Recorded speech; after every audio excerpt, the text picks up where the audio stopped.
नमस्कार, जोहार ही चलते हैं झारखंड की ताजा खबरों की ओर। लेकिन उससे पहले अगर आपने अभी तक इस चैनल को सब्सक्राइब नहीं करो, सब्सक्राइब कर लें, जिससे कि आपको झारखंड की ताजा खबर रोजाना मिलती रहे।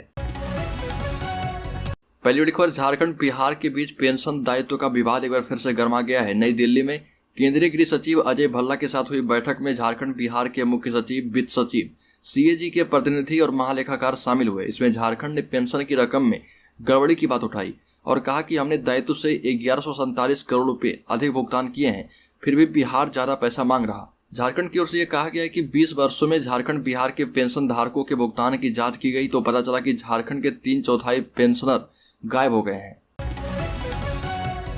राज्य के मुख्यमंत्री हेमंत सोरेन ने जाना अपने पिता शिबू सोरेन का हालचाल। शिबू सोरेन के फेफड़े में इन्फेक्शन है, सांस लेने में हो रही परेशानी।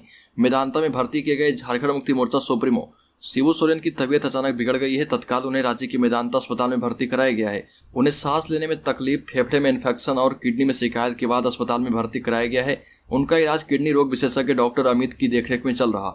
डॉक्टर अमित ने बताया कि उन्हें किडनी की परेशानी और सांस लेने में तकलीफ की शिकायत के बाद अस्पताल लाया गया था और इमरजेंसी में 1 से 1.5 घंटे तक के लिए उन्हें ऑक्सीजन लगाया गया था। राज्य की राजधानी रांची को हरा भरा बनाने के लिए रांची नगर निगम 53 वार्डों में 1 लाख पौधे लगाने जा रहा। एक पौधे पर करीब 27 रुपए खर्च होगा, यानी कि 1 लाख पौधे पर करीब 27 करोड़ रुपए खर्च होंगे। वहीं national highway authority of India NHAI NH पर एक पौधे पर 1000 से 1150 रुपए खर्च करता है। इस तरह निगम एक पौधे पर NHAI से 2.5 गुना से ज्यादा की राशि खर्च कर रहा। गौर करने वाली बात है कि निगम 3 साल की निगरानी के साथ पौधे लगाने का काम सौंपा है, जबकि NHAI 5 साल तक के लिए पौधे के रखरखाव के साथ प्रति पौधा 1000 रुपए खर्च करता है। राज्य में 12वीं में पढ़ाई कर रही नाबालिग छात्रा से एक युवक ने पहले फोन पर दोस्ती कर उसे अपने जाल में फंसाया। उसके बाद स्टेशन रोड स्थित एक होटल में ले जाकर उसके साथ दुष्कर्म किया। युवक ने छात्रा का अश्लील तस्वीर पर वीडियो भी बनाया और बाद में छात्रा की सहेलियों के बीच वायरल कर दिया। पीड़िता ने इसे लेकर चूटिया थाने में केस दर्ज कराया है। प्राथमिकी में आरोपी युवक का नाम मुंधीर कुमार बताया गया, जो मूल रूप से बिहार के सहरसा जिले का रहने वाला है। पुलिस आरोपी की गिरफ्तारी में जुट चुकी है। राज्य के गिरिडीह जिले में अर्धनिर्मित घर से 1.5 साल के बाद शव किया गया बरामद। दूसरे समुदाय की लड़की से किया प्रेम विवाह, फिर मारकर दफनाया। जेसीबी से खोदकर पुलिस ने निकाला शव का अवशेष। गिरिडीह जिले के गावा थाना क्षेत्र के मालडा साहू टोला से एक अजीबोगरीब मामला सामने आया है। यहाँ पर सड़क किनारे स्थित एक अर्धनिर्मित मकान से पुलिस ने 1.5 साल के बाद महिला का शव बरामद किया है। पुलिस ने मकान की जेसीबी से खुदाई कर महिला के शव को बरामद किया है। दरअसल गिरिडीह जिले के पंचवा थाने में प्राथमिकी दर्ज कराई गई थी और पुलिस लगातार मामले की जांच कर रही थी। ये मामला मालडा के रहने वाले 30 वर्षीय मनीष बरनवाल से जुड़ा हुआ है। संदेह के आधार पर पंचवा पुलिस ने सारे बिंदुओं की जांच के बाद जब कड़ाई से मनीष बरनवाल से पूछताछ की तो उसने अपना अपराध कबूल कर लिया और उसने पुलिस को मालडा के एक घर में शव दफनाने की बात बताई। पुलिस की जांच में पता चला कि मनीष बरनवाल ने दूसरे समुदाय की लड़की से प्रेम विवाह करके फिर उसे मारकर दफना दिया। राज्य में सरकारी शिक्षकों को इलाज के लिए मिलेंगे 3 लाख रुपए समिति का गठन किया गया है। झारखंड के उच्च माध्यमिक विद्यालय और +2 स्कूलों के शिक्षकों को बीमारी का इलाज कराने के लिए 3 लाख रुपए मिलेंगे। स्कूली शिक्षा एवं साक्षरता विभाग ने इसका प्रावधान कर दिया है। शिक्षकों को यह सुविधा मिल सके, इसके लिए शिक्षक कर्मचारी कल्याण कोष समिति का गठन किया गया है। समिति का अध्यक्ष झारखंड एकेडमिक काउंसिल के उपाध्यक्ष को बनाया गया है। वहीं जय के संयुक्त सचिव और वित्त पदाधिकारी सदस्य के रूप में समिति में शामिल किए गए हैं। इसके अलावा झारखंड इंटर शिक्षक संघ के महासचिव अरुण कुमार महतो को भी इसमें शामिल किया गया है। झारखंड में कैबिनेट की बैठक में 25 प्रस्तावों को मिली मंजूरी। मुफ्त अनाज समेत कई महत्वपूर्ण घोषणाएं की गई। आपको बता दें कि राज्य के 20 लाख गरीब परिवारों को राज्य सरकार जनवरी 2023 से दिसंबर तक हर महीने मुफ्त खाद्यान्न उपलब्ध करवाएगी। राज्य सरकार ने भारत सरकार के राष्ट्रीय खाद्य सुरक्षा योजना के लाभुकों की तरह राज्य खाद्य सुरक्षा योजना के भी उतने लाभुकों को यह लाभ देने का निर्णय कर चुकी है। इसके साथ ही राज्य सरकार ने अपने कैबिनेट मीटिंग में फैसला किया कि सुखाड़ प्रभावित क्षेत्र के किसान परिवारों को राहत राशि दी जाएगी। राज्य के 22 जिलों के 226 सुखाड़ प्रभावित प्रखंडों के प्रत्येक पीड़ित किसान परिवारों को 3500 रुपये राहत राशि के रूप में मिलेंगे। इसके लिए 264 करोड़ 14,33,500 रुपये राज्य आकस्मिकता निधि से निकाली जाएगी और 30 लाख किसानों को इसका लाभ मिलेगा। कैबिनेट की बैठक में 25 प्रस्ताव को स्वीकृति मिल चुकी है। राज्य में कस्तूरबा गांधी स्कूलों के गैर शिक्षण कर्मचारियों के वेतन में 20% बढ़ोतरी। झारखंड सरकार ने 203 कस्तूरबा गांधी स्कूलों के 1200 से अधिक गैर शिक्षण कर्मचारियों के वेतन में 20% की बढ़ोतरी करने को मंजूरी दे दी है। मुख्यमंत्री हेमंत सोरेन की अध्यक्षता में हुई राज्य कैबिनेट की बैठक में यह फैसला किया गया है और बैठक के बाद संवाददाताओं से कहा गया कि कैबिनेट ने 203 कस्तूरबा गांधी स्कूलों के नाइट गार्ड सहित 1234 से गैर शिक्षण कर्मचारियों के वेतन में वृद्धि करने का फैसला किया है। कराची में हाथ पैर बांधकर गर्लफ्रेंड का रेप किया, अश्लील वीडियो बनाया और वायरल करने की धमकी देकर दोबारा दुष्कर्म। चूटिया पुलिस नाबालिग छात्रा के साथ रांची स्टेशन रोड के एक होटल में दुष्कर्म करने के आरोपी की तलाश कर रही है। छात्रा की लिखित शिकायत पर 7 फरवरी को मामले में प्राथमिकी दर्ज की गई थी। चूटिया के थाना प्रभारी ने बताया कि दर्ज मामले में पीड़िता ने बताया कि वह रांची में एक हॉस्टल में रहकर पढ़ाई कर रही और बिहार के सहरसा के रहने वाले एक युवक सुधीर कुमार उर्फ अनिकेत ने उसकी कुछ तस्वीरें वायरल करने के बाद हाथ पैर बांधकर उसके साथ होटल में दुष्कर्म किया। इसके बाद जान से मारने की धमकी दी। रांची की चूटिया पुलिस नाबालिग छात्रा के साथ रांची स्टेशन रोड के एक होटल में दुष्कर्म करने के आरोपी की तलाश अभी कर रही है। छात्रा की लिखित शिकायत पर 7 फरवरी को मामले में प्राथमिकी दर्ज की गई थी। राज्य के डीजीपी नीरज सिन्हा आज रिटायर हो रहे। 12 फरवरी तक नए नाम का ऐलान संभव। झारखंड के डीजीपी नीरज सिन्हा का अंतिम कार्य दिवस आज है और बहुत जल्द ही नए डीजीपी के नाम की घोषणा भी हो सकती है। अपने कार्यकाल के दौरान झारखंड और छत्तीसगढ़ की सीमा पर स्थित बूढ़ा पहाड़ का नक्सल मुक्त होना डीजीपी नीरज सिन्हा की उपलब्धि के रूप में जाना जाएगा। राज्य सरकार को यूपीएससी के भेजे गए पैनल से डीजीपी के नाम का चयन करना है। डीजीपी के चयन के लिए यूपीएससी ने सीबीआई में प्रतिनियुक्त अजय भटनागर, पुलिस हाउसिंग के एमडी सह डीजी एसीबी राजीव कुमार सिंह और रेल एडीजी अनिल पाल्टा का नाम भेजा है। वरीयता के आधार पर भेजे गए इन तीनों नामों में से किसी एक को झारखंड का डीजीपी बनाया जा सकता है। झारखंड को वंदे भारत की सौगात मिली है। 4 घंटे में पहुंच जाएंगे पटना। आपको बता दें कि झारखंड को वंदे भारत एक्सप्रेस ट्रेन की सौगात मिलने वाली है और यह ट्रेन राजधानी रांची से बिहार की राजधानी पटना के लिए चलेगी। अपने ही देश में बनी इस अत्याधुनिक सेमी हाई स्पीड ट्रेन से यात्री महज 4 घंटे में झारखंड से पटना पहुंच जाएंगे। इस ट्रेन के शुरू होने से झारखंड से बिहार जाने वाले और बिहार से झारखंड आने वाले लोगों को काफी फायदा होने वाला है, खासकर उन लोगों को जो अभी हवाई जहाज से यात्रा करते हैं। रांची से पटना के लिए एक वंदे भारत एक्सप्रेस चलेगी जिसकी शुरुआत अप्रैल के महीने में हो जाएगी। रांची और पटना के बीच चलने वाली वंदे भारत एक्सप्रेस ट्रेन सिर्फ 4 घंटे में रांची से पटना की दूरी तय कर लेगी और यह ट्रेन शताब्दी एक्सप्रेस से मात्र आधे समय में यह दूरी तय करेगी।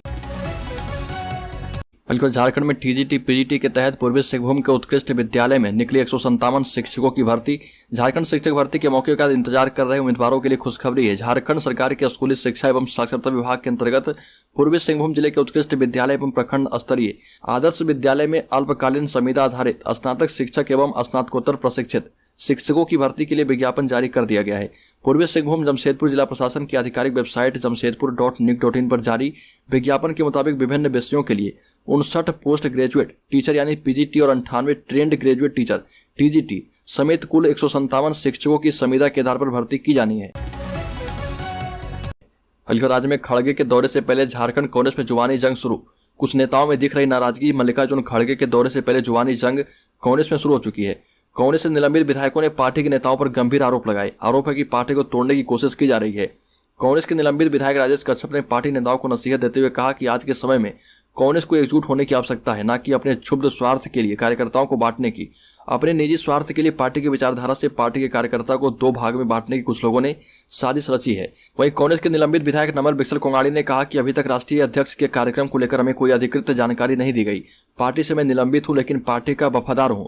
जहां भी पार्टी विचारधारा के लिए जाना होगा, लड़ाई करनी पड़ेगी, करूंगा। वहीं झारखंड में कांग्रेस के राष्ट्रीय अध्यक्ष के दौरे से ठीक पहले असंतोष नाराजगी के सुर सामने आए हैं, तो पार्टी के प्रवक्ता ने नाराजगी जाहिर करने वाले लोगों को आत्मचिंतन करने की सलाह दे डाली है।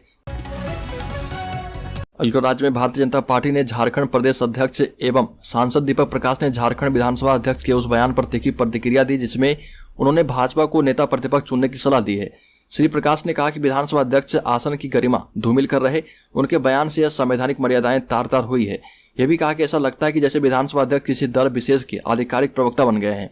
साथ ही ये भी कहा कि भाजपा के आंतरिक मामलों में हस्तक्षेप करने का उनका कोई नैतिक और संवैधानिक अधिकार नहीं है और अच्छा होता कि वो अपनी संवैधानिक जिम्मेदारियों का ईमानदारी से निर्वहन करते। ये भी कहा कि भाजपा के नेता विधायक दल के नेता चुनकर विधानसभा अध्यक्ष को लिखित दे दिया है। राज्य के गिरिडीह जिले में स्थित पारसनाथ पहाड़ पर हक का विवाद थमने का नाम नहीं ले रहा। पारसनाथ पहाड़ को पहले जैन धर्मावलंबियों ने अपना पवित्र तीर्थस्थल बताया था और अब आदिवासी समाज ने पारसनाथ पहाड़ी को अपना पवित्र मरांग गुरु बतलाया है। आए दिन पारसनाथ पहाड़ को लेकर राजनीति के साथ साथ सामाजिक संगठनों से जुड़े नेताओं का बयान सामने आ रहा। इसी बीच आदिवासी सेंगल अभियान के राष्ट्रीय अध्यक्ष सह पूर्व सांसद सालखन मुर्मू ने विवादित बयान देते हुए कहा कि अगर हमारी मांगों को नहीं माना जाएगा तो आदिवासी समाज विवश होकर जिस प्रकार राम मंदिर अभियान के लिए बाबरी मस्जिद को ध्वस्त किया था, उसी प्रकार पारसनाथ पहाड़ी पर स्थित जैन धर्मावलंबियों के धार्मिक स्थल को ध्वस्त कर देंगे। पूर्व सांसद ने कहा कि जिस तरह से पारसनाथ मामले को लेकर झारखंड के आदिवासियों को राज्य सरकार और केंद्र सरकार के द्वारा ठगने का काम किया गया, इसे बर्दाश्त नहीं किया जाएगा। बल्कि राज्य के पूर्व मुख्यमंत्री रघुवर दास ने हेमंत सरकार पर निशाना साधते हुए कहा कि मैंने 2024 की तैयारियां शुरू कर दी है और ये भी कहा कि 5 बार झारखंड मुक्ति मोर्चा के मुख्यमंत्री बने पर आदिवासियों का विकास नहीं हुआ। इस राज्य में 5 बार झारखंड मुक्ति मोर्चा के मुख्यमंत्री बन चुके हैं, लेकिन आदिवासियों के हितों की चिंता न कर सोरेन परिवार ने सिर्फ अपनी चिंता की है। झारखंड मुक्ति मोर्चा कांग्रेस सरकार का मिशन है कि कमीशन खाओ। 1000 करोड़ की अवैध खनन में मुख्यमंत्री के प्रतिनिधि जेल में हैं। हेमंत सरकार ने 3 वर्ष में इस राज्य को कटमनी, कमीशन खोर और सिंडिकेट के हवाले कर दिया है। ये भी कहा कि पूर्व की भाजपा सरकार ने 2015 में किसानों, व्यापारियों एवं आम जनता के हितों को ध्यान में रखते हुए मंडी शुल्क को झारखंड में समाप्त कर दिया था। राज्य कृषि उपज एवं पशुधन विपणन 2022 के माध्यम से पुनः 2% मंडी शुल्क लगा दिया गया है, जो कि पूरी तरह से अव्यवहारिक है। बल्कि राज्य के राशन डीलरों ने मांग की कि राशन बांटने के लिए डीलरों को 4G नेटवर्क सरकार दे। फेयर प्राइस डीलर्स एसोसिएशन के बैनर तले दुकानदारों ने शहर के रणधीर वर्मा चौक पर प्रोटेस्ट किया। पीडीएस डीलरों को राशन वितरण करने के लिए 4G नेटवर्क की मांग की गई। 30,000 रुपये मानदेय, राजस्थान, गुजरात सहित दूसरे राज्यों की तर्ज पर कमीशन में बढ़ोतरी, पूर्व से चली आ रही अनुकंपा की व्यवस्था बहाल रखने, समय पर राशन देने, चावल, गेहूं और चीनी में 1 किलो प्रति क्विंटल परिचालन नुकसान न देना और खाद्यान्न की गुणवत्ता बनाए रखने के लिए जूट के बोरे में आपूर्ति सहित 10 सूत्री मांग डीलरों ने की है। झारखंड सरकार का बड़ा फैसला, 20 लाख कार्ड धारियों को 1 साल तक मुफ्त राशन। एएनएम जीएनएम की होगी बहाली। झारखंड की हेमंत सोरेन सरकार ने राज्य के करीब 20 लाख राशन कार्ड धारियों को साल 2023 के 12 महीने मुफ्त में राशन देने की घोषणा की है और ये राशन राज्य इस योजना के मद से दिया जाएगा। साथ ही हेमंत सोरेन सरकार ने एएनएम जीएनएम का प्रशिक्षण ले चुकी नर्सों को 1 साल के बॉन्ड पर 10,000 रुपये प्रति माह पर बहाल करने का निर्णय किया है और ये राज्य के सरकारी अस्पतालों में अपनी सेवा देंगी और बॉन्ड का उल्लंघन करने पर 1 लाख जुर्माना देना पड़ेगा। राज्य के 203 कस्तूरबा गांधी स्कूल में कार्य करने वाले शिक्षकेतर कर्मियों के मानदेय में भी 20% की बढ़ोतरी कर दी गई है और इस बढ़ोतरी से लेखपाल, रात्रि प्रहरी, रसोइया और सहायक रसोइया सहित 1234 लोगों को लाभ मिलेगा। उर्दू शिक्षकों के 4401 पद को सरकार ने योजना मद से गैर योजना मद में स्थानांतरित कर दिया है। राज्य के स्वास्थ्य मंत्री बन्ना गुप्ता ने कहा कि सैया दीदी को 5,000 मानदेय दे केंद्र सरकार और बाकी हम देंगे। झारखंड के स्वास्थ्य मंत्री बन्ना गुप्ता ने राष्ट्रीय स्वास्थ्य अभियान के तहत कार्य करने वाले 39,000 सैया दीदी के मानदेय की राशि बढ़ाने की मांग केंद्र सरकार से की है। केंद्रीय स्वास्थ्य मंत्री मनसुख मांडविया के साथ वीडियो कॉन्फ्रेंसिंग के क्रम में कहा कि वर्तमान में सैया को 2300 रुपये मिलते हैं, जो कि काफी कम राशि है। सैया दीदी को कम से कम 5,000 रुपये मानदेय मिलना चाहिए। वहीं राज्य के सांसद संजय सेठ ने भी कहा कि सैया दीदी को उचित मानदेय मिलना चाहिए, क्योंकि सैया दीदी स्वास्थ्य व्यवस्था की रीढ़ है।